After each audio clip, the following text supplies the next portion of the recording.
látàrí bí ìgbéyàwó Bíọ́lá Adébáyọ̀ ṣe dàrú Lizzy Anjorin ti fi ṣe yẹ̀yẹ́. Àwọn àna Priscilla Òjó máa ń finá mọ́ Ìyábọ̀ Òjó ti fún wọn lésì. Ṣé ti gbọ́ nípa ohun tó fẹ́ ṣẹlẹ̀ níbi tójúde ọba tọdún yìí? Ẹ jókòó ẹ gbọ́ ìròyìn náà lẹ́kùnrẹ́rẹ́. Látàrí bí ìgbéyàwó Bíọ́lá Adébáyọ̀ ṣe forí ṣánpọ́n, ó ní Lizzy Anjorin ti fi ṣe yẹ̀yẹ́ nítorí bí Bíọ́lá Adébáyọ̀ ṣe gbé Ìyábọ̀ Òjó wá sórí ètò rẹ̀ níbẹ̀rẹ̀ ọdún yìí. Kí ni contribution Dr. Dale Moshood sí ìgbésí ayé àwọn tó ń ṣe rere? Kí ni ìyàtọ̀ Dr. Dale Moshood àti Gistlover? Kí ni ìyàtọ̀ àwọn méjèèjì?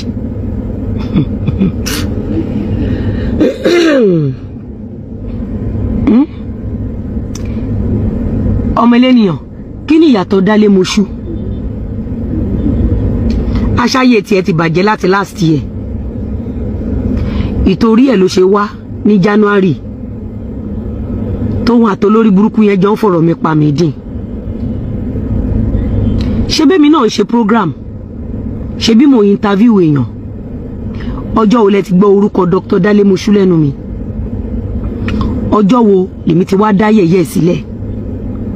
Ọjọ́ wo lèmi ti wá subject ẹ̀ sí ridicule? Mo rántí pé nǹkan ṣẹlẹ̀ ta ìṣẹ̀lẹ̀ sí Zazu àtìyàwó ẹ̀ Dr. Dale Moshood ti sáré gbórí wọlé. Yorùbá ṣáwọn olóore ti yín nìyẹn. Mo ní àwọn tẹ́yìn ń pọ́nlé nìyẹn. Adùfẹ́ by the time tí máa finish pẹ̀lú ẹ̀ wàá mọ̀ pé ayé ń ṣe ẹ́ ní gidi. Ogun ní ṣe ni mú èpè kì í ṣìyànjà. Tó bá jẹ́ pé nígbà tí Dr. Dale Moshood gbé èmi wá sórí olórí burúkú prógráàmù ẹ̀ tóun àtẹni tó gbé wájọ máa ṣòfò ọmọ dànù. Tó bá jẹ́ pé èmi náà mo lọ gbé ọkọ ẹ̀ wá àbí àwọn ẹbí ọkọ ẹ̀ kémi náà wá interview wọn gbogbo bó ṣe máa treat ẹni tó pè lọ́kọ ẹ̀ lẹ́yìn tó jọra ọmọ. Ẹni Lizzy ò dá o, yéè Lizzy ni o, Lizzy ni o. Mo rí pé ẹ̀yin Yorùbá àwọn tó ń ba ayé èèyàn jẹ́ ẹ ti zone wọn síbi kan ẹ dẹ̀ ti fún wọn ní certificate pé ìwọ gbà máa bà tèèyàn jẹ́ lọ.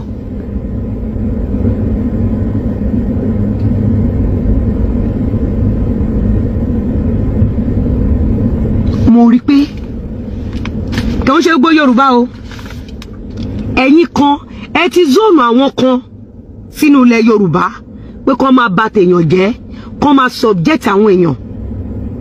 Nígbà tó wá dá mi di ọ̀rọ̀ tèmi lẹ̀ ní January kó jẹ́ pé èmi náà wá lọ gbé bàbá ọmọ tó lọ ra wa kájọ wá bẹ̀rẹ̀ ẹ̀sìn títí ẹ̀ náà torí pé wọ́n ní gbà fún múrí ní gbà fún gbàdá. Ará Èkó tí ò fi búrẹ́dì ránṣẹ́ kó má retí gàrí lọ́wọ́ ará oko. The only thing I'm preaching here is say no to cyberbully. Do not subject people into public ridicule. I didn't ask for too much. Live and let live. Nǹkan tí mo bèrè nìyẹn o.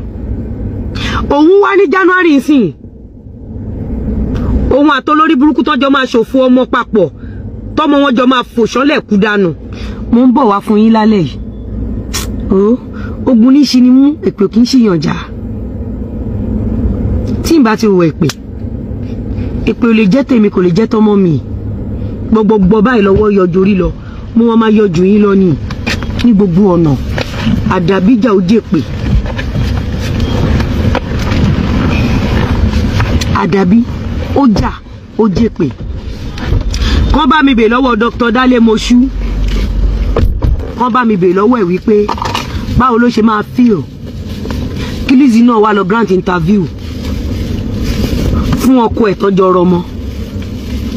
Ṣe rí pé ọ̀rọ̀ lé ní ìtàn lọ́la ni. Kò sẹ́ni tí ò ní ràdánwò nu ayé. Ẹni tàdánwò bá kọjú sí ẹ jẹ́ ká gbárùkù tì í. ìwọ̀nba oore tá a bá lè ṣe ẹja ṣe é. Ẹ má jẹ́ ká rí ìṣubú ọmọlàkejì wa bí avenue àti máa gba owó. ọ̀rọ̀ ń bọ́rọ̀ bọ̀ látàrí bí ọmọ orílẹ̀-èdè Tanzania kan tó pe ara rẹ̀ ní Mange ṣe gba ẹ̀rọ ayélujára Instagram rẹ̀ lọ tó sì kí Priscilla Òjó nílọ̀ gidigidi.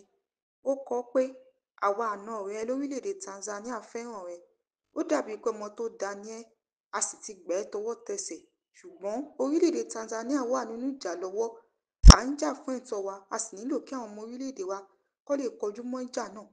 A kò fẹ́ kí ìwọ tàbí ọkọ rẹ Juma Jux dí wa lọ́wọ́ pẹ̀lú nǹkan rédèrèdè tíjọba fẹ́ kẹ́ ẹ gbé sórí ẹ̀rọ ayélujára. A fẹ́ fún àwọn ìjọba wa lókun pa. Nítorí ìdí èyí, a fẹ́ kí ìwọ àti ọkọ rẹ lọ jókòó jẹ́ fún bí oṣù 5. Lẹ́yìn ìdìbò, ẹ lè wá gbé ohun tó bá wù yín sórí ẹ̀rọ ayélujára. Nígbà náà, a máa wá ṣàlátìlẹ́yìn fún yín.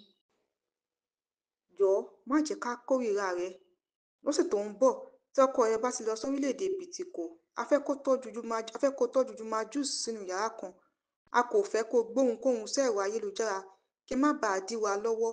Bákan náà, sọ fún ọkọ rẹ kó sọ fún ọ̀rẹ́ rẹ̀ tímọ́tímọ́ Diamond Platnumz pé kó farasin fóṣù 5. A mọ̀ pé ẹ ní bára dá síjà náà nítorí mùdùmúdù ìjọba tẹ̀ ń jẹ, ṣùgbọ́n ẹ má dí wa lọ́wọ́ tàbí jẹ́ kí ìgbìyànjú wa kó já sásán. A nífẹ̀ẹ́ rẹ, má ṣe gba ọ̀rọ̀ yìí síbínú. A nífẹ̀ẹ́ àwọn ọmọ orílẹ̀-èdè Nàìjíríà. Báyìí ni ọmọ orílẹ̀-èdè Tanzania ṣe kọ sí ẹ̀rọ ayélujára Instagram rẹ̀. Ṣùgbọ́n àwọn ọmọ Nàìjíríà ò jẹ́ kọ́rọ̀ náà tutù tí wọ́n fi ya bo obìnrin náà tí wọ́n sì yá jẹ. Táwọn kan sì sọ pé tí kì í bá ṣe pé ọ̀rọ̀ ìfẹ́ tó fọ́jú ni, kí ni ọmọ onílé ọlọ́nà tó rẹwà tó kàwé dáadáa fẹ́ fi ọmọ orílẹ̀-èdè Tanzania ṣe níbi táwọn ọmọkùnrin Nàìjíríà tó sún eegun tí wọ́n dúró eré wà nílẹ̀ wa. Ìyábọ̀ Òjó ti jẹ́rìí wípé àwọn ọmọ Nàìjíríà a kì í ṣọmọ lọlé lọmọ èsì wá tó fi dá ọ̀rọ̀ náà padà fún obìnrin ará Tanzania náà. Ó kọ wípé ó yà mí lẹ́nu irú ìgboyà tó ní. Ta ló gúnyán fún ẹ tó ní tọbẹ̀ òṣòro tó fi ń bá ọmọ mi àti ọkọ rẹ̀ sọ̀rọ̀ báyẹn tó fi fẹ́ kó wọn láyà jẹ. Eléyìí kò ní ṣeé ṣe.